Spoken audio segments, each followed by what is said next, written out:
just being willing to take a look at your beliefs about things, about people, about the places you find yourself in the world, and then asking yourself, what's true here? What are the facts? And then what's the stories I've been told and that I believe?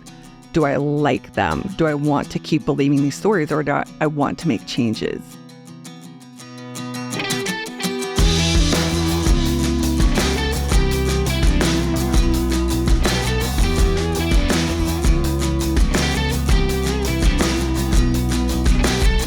Welcome back to the Dr. Crockett Show. I'm your host, Dr. Susan Crockett. I am thrilled today to introduce you to my guest. This is my very special guest, Paige Bowman. Yes. Paige came all the way from the Atlanta area to meet with us for a couple interviews. She's going to do more than one for us because she is super special.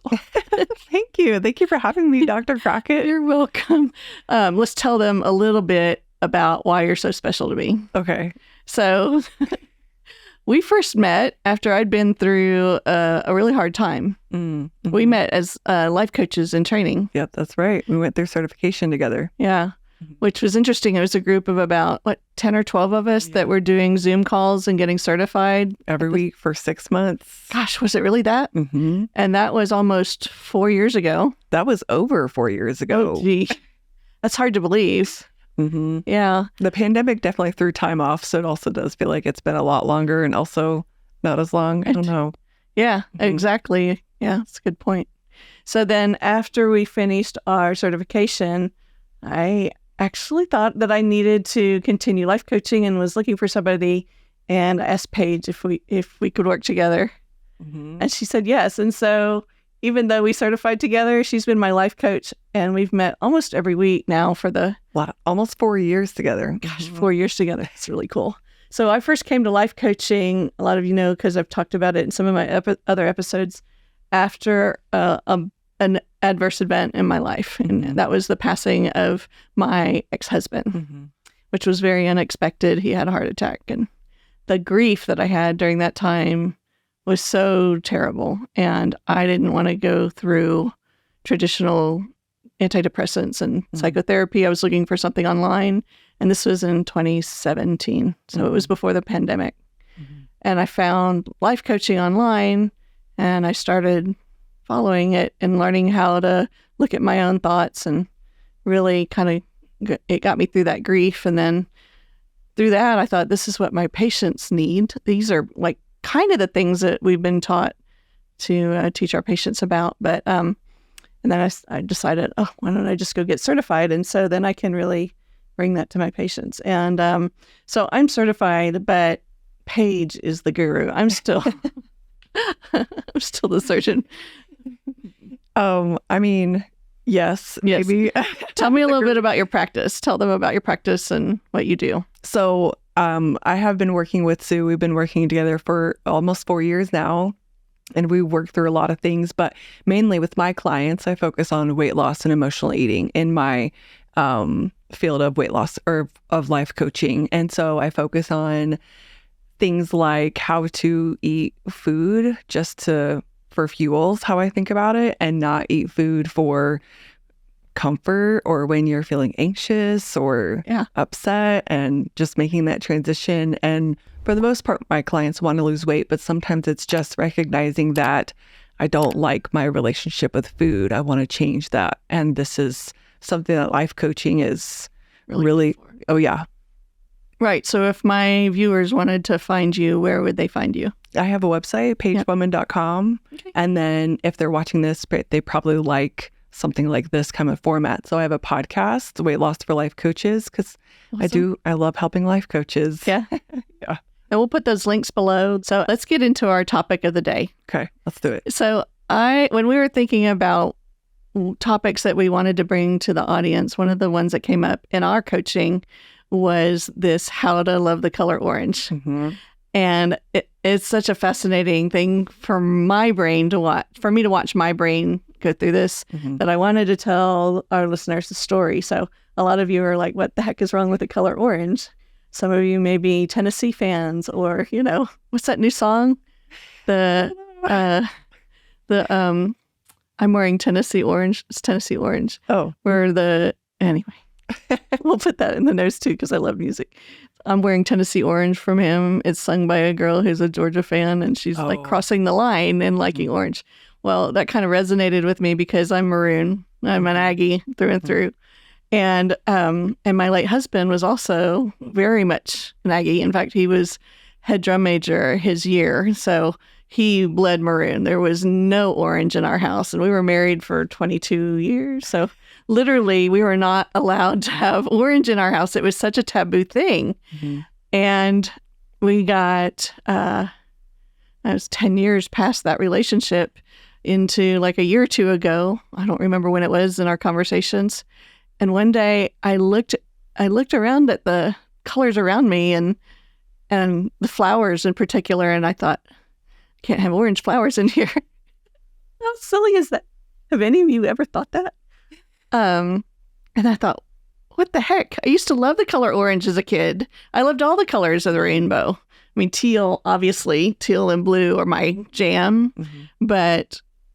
And then I thought, how did that ever happen? And I don't have to I don't have to think that way anymore, right? Mm-hmm. I can make a choice to think of orange in a different way. And so I brought that to you in a coaching session. Yeah. Yeah. Do you remember that? I do. And I think what's really interesting, just like hearing the way you're talking about it, and this is something, to point out in this conversation, is you noticed that you didn't like the color orange. And that was one of the first things we talked about, is just being self-aware of, this is something that I might want to change. Can you help me with it? Which is such an important part of the coaching client relationship, or just anyone that's wanting to do this personal work, is noticing this is something I'm wanting to change. And so you brought that to me and you were like, I don't like the color orange, but maybe I want to start liking the color orange. Yeah. Can I do that? Challenging those thought patterns. Like, what made me think that way, and why am I continuing that? The thing that brought me to that, I have a lot of friends that went to the University of Texas. They seem to be good people.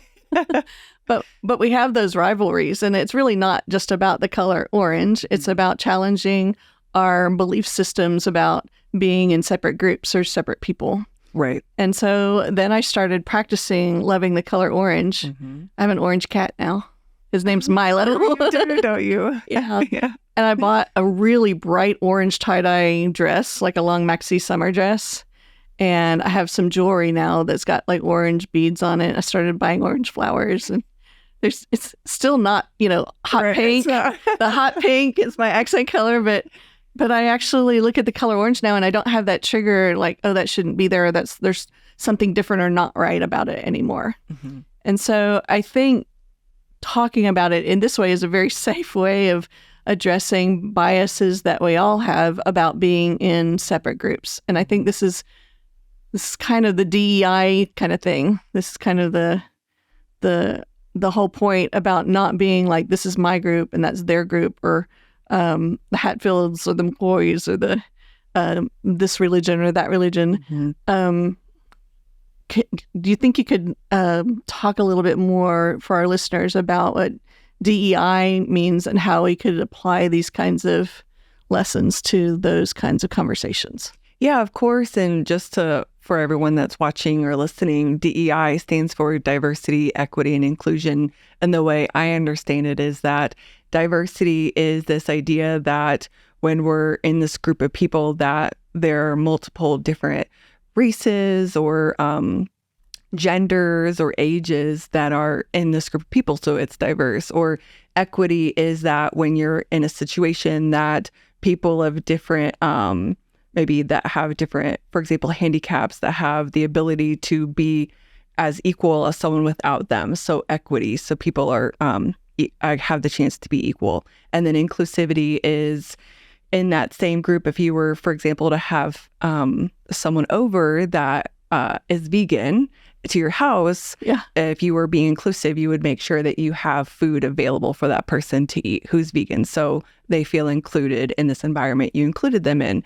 And so something that I love that we're bringing the topic of learning how to like a color you haven't liked for years to this conversation is because sometimes when we're not, like I said earlier, self-aware or paying attention to the things that we have just thought are true for our entire lives or for a long time, we're not able to see where we don't feel people included or don't have a diverse group, or we don't have equity in the places where we have responsibility. And so one of the things, that's why I like to bring up this idea of paying attention to yourself, paying attention to your mindset, to the things that you're thinking, to the things that you think are true, and questioning those things. Like, maybe orange isn't a bad color. Just maybe it's just a color. Just maybe it's a color. And then what do I do from there? And so the work we did for orange specifically is we questioned it. Could it be that orange is not a terrible color? And what would it mean if I like the color orange and it's still not like one of your favorite colors, but you're making progress? And so when it comes to something like paying attention to the things you think about the people around you, for example, is paying attention and asking yourself like questions like, how do I feel about the people around me? What things have I been taught about equity that maybe I want to question, and I want to maybe continue to think the same way I've been thinking, or maybe I want to change some things I've been thinking. And so I always start with it's self-awareness, knowing, what are the kinds of things I think. And this is what we do every week, is bringing these kinds of things up and then questioning them. And becoming self-aware. I think that's a really important point. I want to talk to the audience, our listeners, just a little bit. This show is pretty new. I think you're episode 13 or 14, which is, brand new. And one of the things that's really important to me about this show and about building the community is the DEI concept. So we have all kinds of diverse guests that are going to be on the show. We have different genders, different job professions, different financial wealth. Mm-hmm. We have different races. We have Ollie. We even have different species on our show. So it's Ollie. So, yeah, see back there. And I would challenge you, as you start to interact with us and in our comments and with our community, to just become aware of the diversity in your life, and to help us make this platform a welcomed and safe space for people of all kinds of diversity, and doggies too. Yep. Yeah. Mm-hmm. Maybe we need to add a cat in. Maybe Milo needs to. Yeah. Maybe not when I'm here because I'm allergic, but wait for the next guest. The idea of the cat, though, is okay to you. Yes. Are you aware of that? I am aware of that. Yes. I heard a good story the other day about explaining equity, and I'm sure it was on somebody's podcast, and I cannot remember. I'll try to look it up to give them credit below. But the description went something like this: that if you have a man who's 6 feet tall, and then you have me who's 5'5", and we're both trying to look over a fence that's 5'8" tall, then the 6 foot man can easily see over it, and I can't. So I need a step up. I need a step up so that I can look over the fence. So equity doesn't mean equal. It means making the playing field even. Right. Absolutely. So I see this in the operating rooms. I just had an amazing experience last weekend. I went to San Diego, and it was for the Women in Da Vinci surgery meeting. And I was there with 200 other robotic surgeons who are all female from all over the place. Oh my goodness. You talk That's about amazing. That was not a diverse group in gender. However, what they were doing is affirming the diversity of gender within surgery, which is, typically a male-dominated field, especially when you get into the robotic specialties and stuff. But what was there were women of all different races, all different ethnicities from all over the world, all different specialties. They're colorectals and GYNs, urologists, thoracic, general. Oh, wow. It was really fun. So that's that topic of equity and diversity was one of the things that we talked about in that conference, and it's kind of right on my heart right now. Well, and it's so important. I mean, it's a topic to think about as someone who has a presence and is leading people, but also as a member, when you were going to the conference, feeling like you had you were welcome there and you were seen, and people wanted you to be there. And that's a big part of the DEI conversation is so that everyone feels welcome and included, and they feel seen and not like the odd person out. And so welcome. You're included. They asked me if I felt included. I said, of course, yes. Yeah, before we started, we were talking. Yeah, that's awesome. So let's expand this concept a little bit bigger here, because we've talked about like my individual story with the color thing, which is a pretty small scale, easy conversation. We've talked about the DEI thing, but let's expand this to see how the work that's done within us is able to influence the world around us. Okay.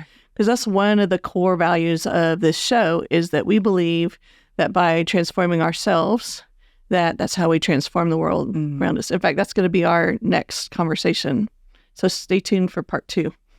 So when we talk about what that looks like, transforming the world around us, this concept of becoming aware and seeing separate groups as not being the color orange, pre-thinking about it. Let's talk a little bit about how that may be translated into religious barriers or nationality barriers, or what other types of more global barriers can you think of? Well, I think that let's just take being a vegan, for example. And I'm someone who grew up eating, I'm from the Midwest. I live in Atlanta now, but I'm from the Midwest, where I grew up eating lots of meat. And that has always been just true for me, that you just eat meat at every meal. Yeah. And it hasn't been until recently, I would say within the last 5 years, that I really even question if that's true. And so if it's good for you. If it's good for healthy. you, right. If that's like what you're supposed to do is eat meat. And then if I want to, and questioning, like you said, like, is it healthy? Is it something I want to do? So it's like taking this idea, and I use it as an example of looking at areas of your life. And as we're talking about people and the people you're around, and the things that, the beliefs even that you put yourself around, like, is eating meat healthy or not? Is, you could even do this with religion. I identify as a Christian, and the way I use this conversation, we're talking about this idea of questioning things and being self-aware, is just saying, is this true? And whether it's true or not. So there's, we have the facts of the world, like what's actually true. This is something I teach my clients in life coaching. And then we have our thoughts about them. So to Dr. Crockett, in the past, it was a fact that orange was not a great color, but really the fact is orange is just a color. It's just another color. Just another color. It's not good. It's not bad. But your thought was, like, the sentence, the story you were telling yourself is orange wasn't great. And so what we do is we say, okay, well, let's get clear about the fact is this, and here's my story about it. Here are my thoughts about it. And do I like my story? Yeah. So learning that eating vegan or less meat is actually healthier, that's now the story I want to be telling. And then that's the choice I want to make from that, is eating less meat, eating way more vegetables. And so it's this idea of just being willing to take a look at your beliefs about things, about people, about the places you find yourself in the world, and then asking yourself, what's true here? What are the facts? And then what's the stories I've been told and that I believe? Do I like them? Do I want to keep believing these stories, or do I want to make changes? Because this isn't about changing another group or another people. It's about the thought changes that happen in us to center us into attunement with where we want to be. Mm-hmm. And it's so hard to come into attunement if you're believing things that maybe don't go along with something you really truly believe, but you've just been told. Right. And you're going to block yourself from aligning with the truth of your consciousness, your soul, whatever you want to say it. Right. If you're not being self-aware and questioning things that you've been told all your life. The truth is, orange is a bright and happy color, and I loved it all along. Mm-hmm. All right. Well, thank you so much, Paige. This was an awesome interview. It was so great. I hope you guys enjoyed it. Tell our listeners one more time where they can find you, and we'll put those links down below also, but go ahead. Yeah, they can go to paigebowman.com. I have articles there, and then you can also check out my podcast, Weight Loss for Life Coaches, and wherever you listen to podcasts. Cool. Thank you so much. Yeah, thank you for having me. You're welcome.